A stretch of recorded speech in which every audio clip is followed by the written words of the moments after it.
Hello everyone, we're now into June and this is week 1 of a new set of videos, so I'm going to get straight on with it to say I want to cover perspective a little bit this month, a nasty P word, but I'm not going to get heavy with it or involved. All of your subjects will have perspective, so try to think about it a little bit more this month. In all of your paintings, either in the form of colour or in fact in form, and I will attach a few notes about it, but as I say, I don't want people to get too worried about it because it stops the flow a little bit if you're worrying too much about, you know, where everything's going and different things like that. Each week this month I'm going to demonstrate a sky and a flower, which I hope will give you all enough scope to paint whatever inspires you. I would like you to think about the various techniques that we've covered so far in these tutorials, and include them in your paintings this month as well if you can. Today, as I say, I'm going to create a sky and a flower as well, so I may run over to 2 links again, but I'm going to stop worrying about it. If that happens, then you'll just have to look at two links, so I'm sorry about that, but I do only have my 28 minutes, and I'll cook the tech team something nice for supper to make up for it perhaps. So here we go. Anyway, I'm going to start off with the sky.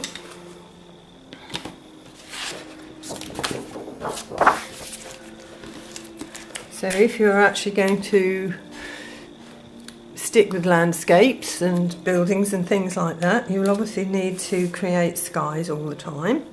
So what I would say, if you've got a level horizon, measure so that you can get this piece of tape level, because if it isn't, it's going to look terrible. But to put a piece of tape across to ensure that you get a nice level horizon line to start with is always helpful, and then we'll obviously take that off after a while.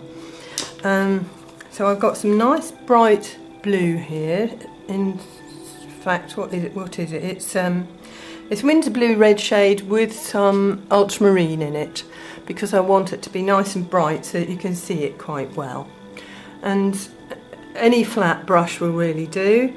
I've got a hake here and I've got a filbert, which is rounded and not terribly necessary for the sky that we're going to do this time, but can be used obviously, because this is really devised more for when you've got clouds and rounded shapes into your sky. So another week when I'm doing involving some clouds, I'll probably use that one, but this one's fine, the hake is fine. And I'm going to start off by completely wetting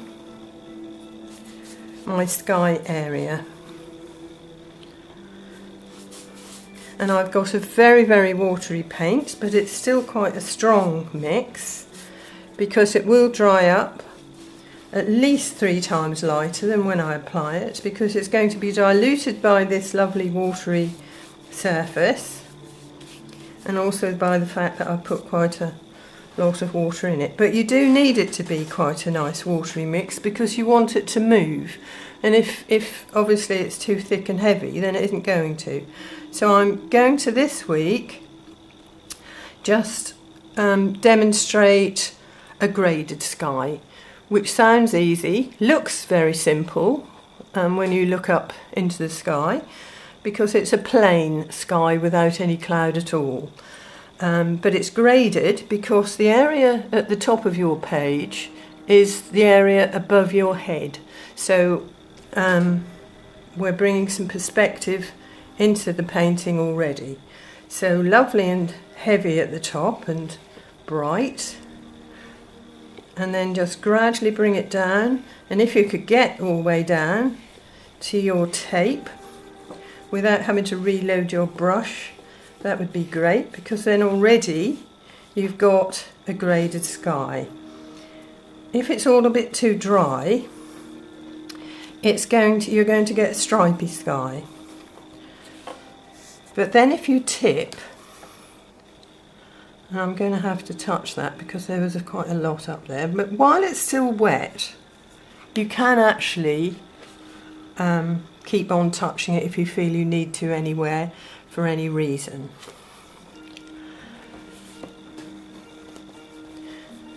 So just leave it after you've got to that stage and see what happens, and maybe leave it somewhere in a tipped position. Okay, I've got a little bit of light going on in there where maybe I didn't want it, but I'm actually not going to touch it because I really do quite like it. And the more you touch a sky, the more problems you're going to end up with, so I'm actually not going to touch it. But that's the method for a nice graded sky. And I'm just going to put that to one side because I may come back to that when it's a little bit drier. And I want to get on with my painting of the flower.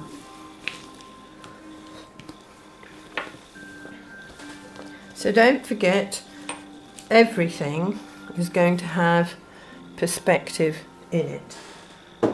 And even our flower today is going to have perspective.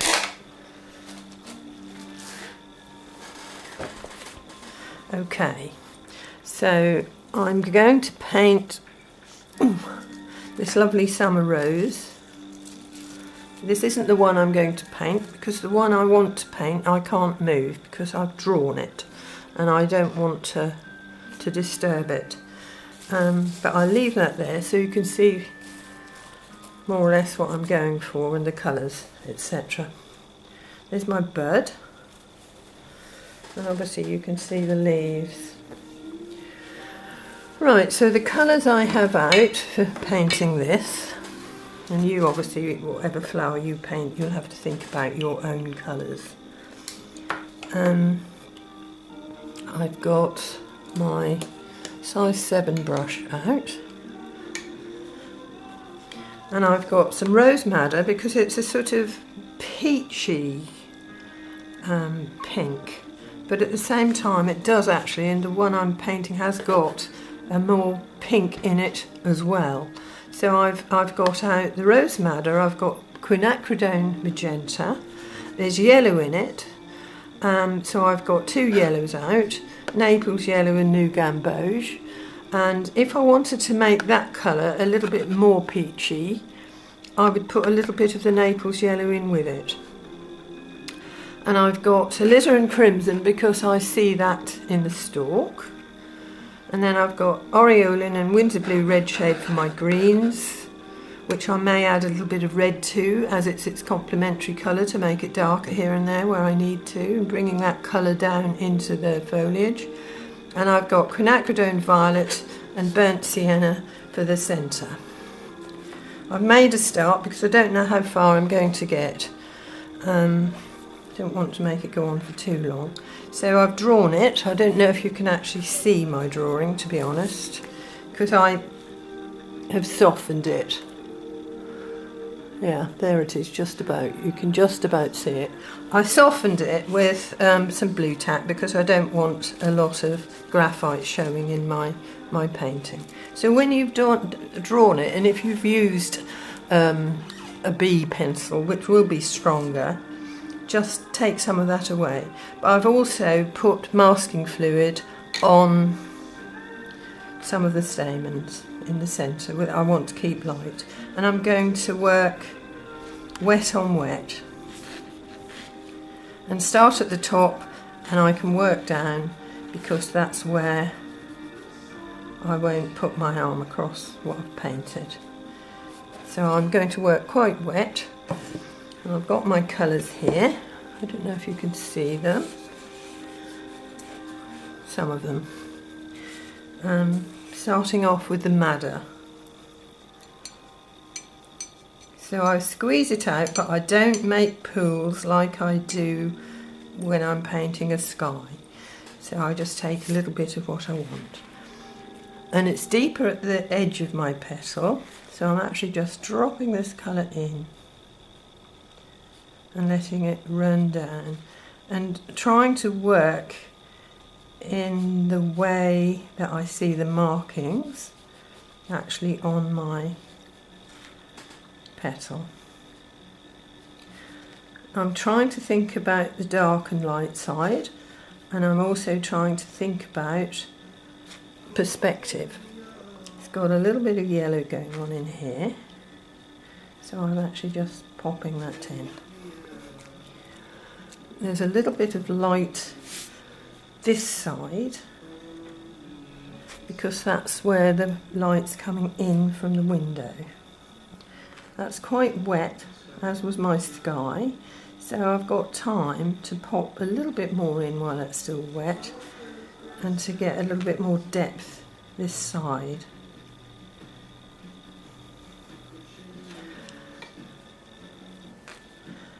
And thinking about the different colours and tones is going to be the other thing. It's going to help me to create some perspective in my painting as well. Okay. Now you don't have to paint right next to that one in case it bleeds. You may want to do that, and if you do, you'd have to leave a little gap. Or, if you're painting really loosely, not mind too much if it actually does blend and bleed one into another, but be careful. So, the outside petals on this rose are in fact quite a bit bigger than the 3 petals that I had in the centre.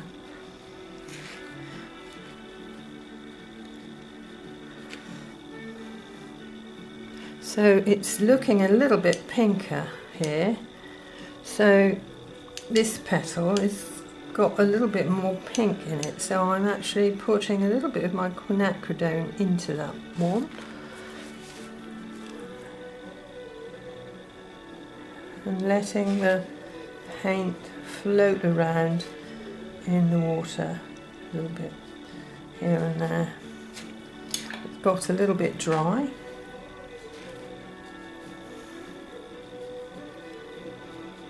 So I'm actually going to bring that down with some water and then pop a bit more on. This is quite a heavy paper that I'm using. It's a nice paper, it's my new paper. Still getting used to it a bit, but it just dries quite quickly, which is an asset sometimes. There isn't very much yellow in this one here, just a little touch there. And this petal carries on right round here. Keep looking at your subject. Don't forget to keep looking at your subject, because that's what's going to help you tell the story.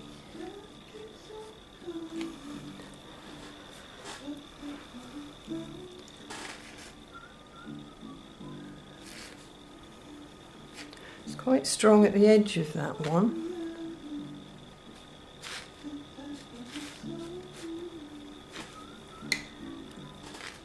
So while it's still wet, you can pop a little bit more in, but the trick, I think, with painting flowers is actually not to touch it too much, but I do tend to keep an eye on what I've just done to see if I can help it at all. We've been touching our work a lot with texture and using the pen, but this time, if you're just painting flowers, touch it as little as possible, especially if it's still wet, because you can always go back when it's dry and fix it up better than when it's wet. Right, so I think there's a little touch of yellow in here, not bright yellow, but a little touch of yellow just here. Which, look out for things like that, because that's what's going to give your picture interest, all the little different things that you can put in to make it more interesting. The reason I've left that area is because there's a fold back on that particular petal. I want to paint that separately to achieve that folded petal, and that's the best way to do it. So I'm going to leave that alone for the moment and come back to it. But I may actually just, if I can find my cobalt blue, just to pop a little bit of shadow under here, because there's going to be some shadow under there where that folded petal is casting shadow back down. Alright, and there's also a little bit of shadow in here. Right, so I can actually go for this petal now if I don't want to work over myself. If I don't touch that edge too much, I can always go back and fill that little gap in later. So quite a bit of water, working in the direction that you see the markings in the petal. There's a really bright little touch of yellow in here, and where the pink actually touches it, I can see a little touch of orange, so I'm not going to mind painting over that yellow with the pink, because it will make that lovely orange effect there for me. There we go.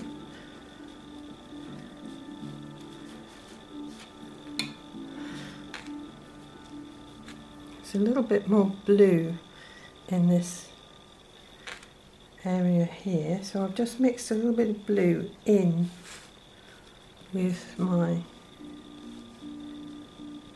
colour, which is going to give some depth there and create a little bit more shadow this side of the picture. That's not dry enough to go back to, nor there.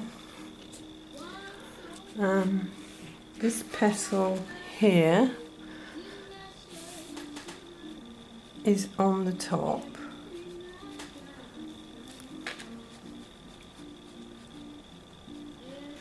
I'm curling back a bit.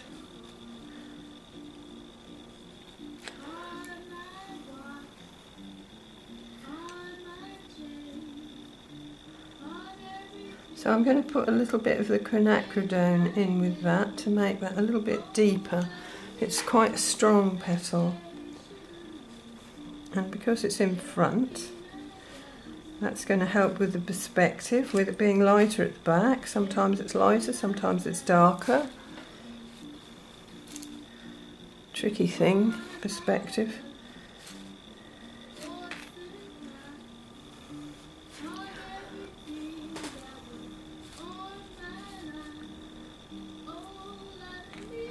Some yellow in there.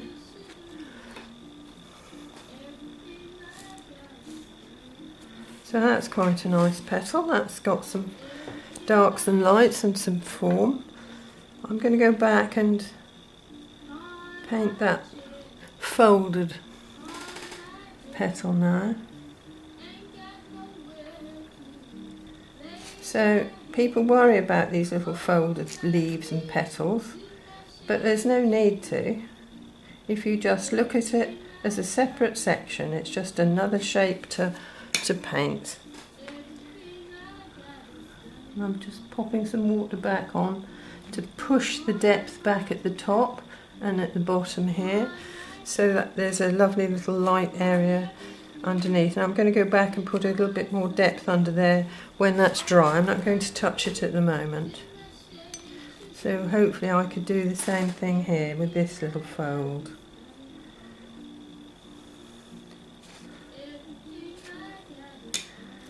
There. So you needn't worry about those anymore. Easy.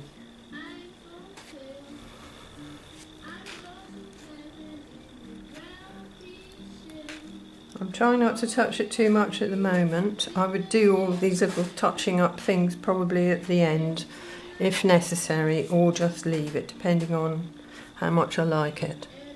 But nice clean water on this petal at the top here, which again has got another little fold. Should have picked that one, hasn't got as many.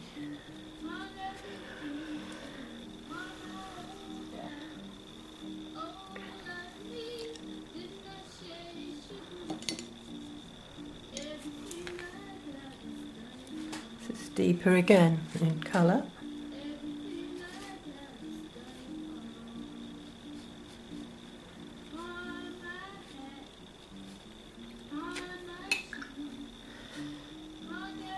Nice bit of yellow in there again. Left some white paper hopefully here and there. So I'll just paint that little fold back.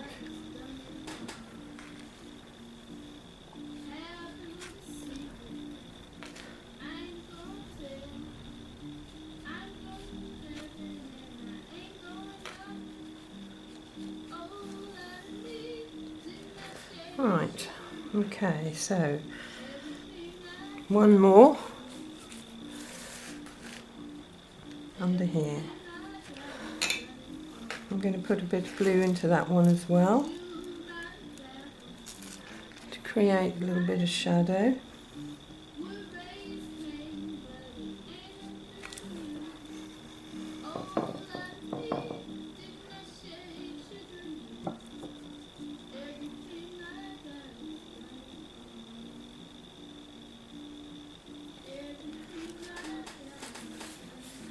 There's a lot of blue in this one. It's a beautiful rose. It does change colour quite a lot. It's got a lot of variation in it, which actually does make it quite interesting to paint.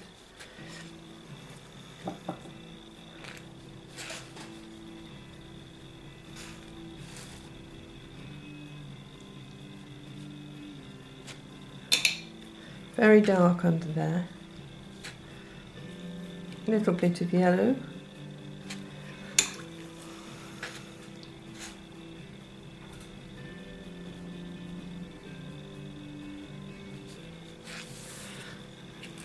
The other thing with them, they take on a lot of different shapes, these petals.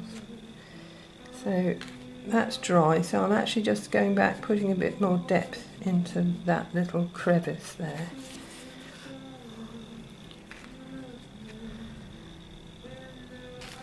And some more shadow back under here.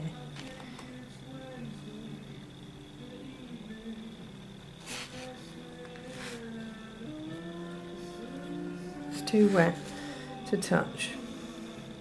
So you have to be careful to let little areas dry before you do go back in, because you will spoil it if you're too impatient. So I'm actually not going to touch that anymore. I think I actually quite like it. Just do the centre. For the centre I've got some, I'm definitely going to go on to 2 links. I've just noticed I've only got 4 minutes left on my 28, so not to worry. So I'm actually just dotting in some raw sienna here over the top of my masking fluid for the little centre.